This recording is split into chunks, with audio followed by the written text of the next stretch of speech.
Hi everyone, in this video I'm going to show you how to make coffee. So first, ignore my surroundings as much as you can. There's a little bit of construction happening in this kitchen. But I'm going to go ahead and show you what kind of coffee maker I have. So this is just pretty standard Black & Decker coffee maker. It's all wet because I just washed some of it off. So this is the carafe of the coffee maker. That's called the carafe. Goes up to 12, from 4 to 12 cups.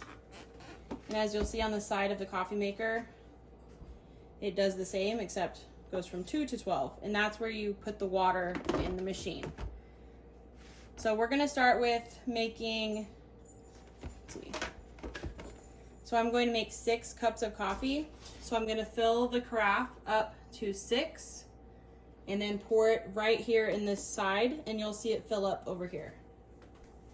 And it's supposed to be best to use cold water when you put it into your machine. I don't really know why, but that's what I do. Oops. It's dripping out a little bit. I'll clean that up. As you can see, it went up to the 6 right there. I'm gonna need more than that. Okay.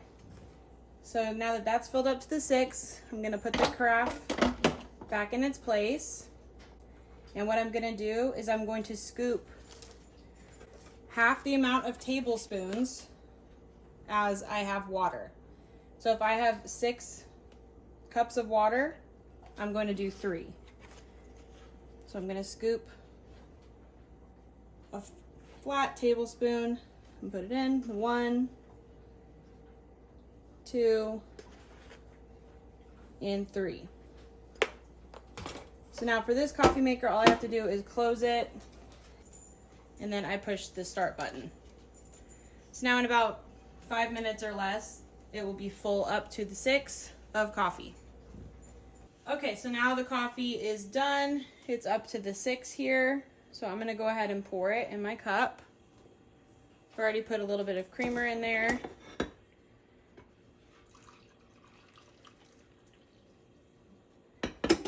All right, and that's how you make coffee with a Black & Decker coffee maker.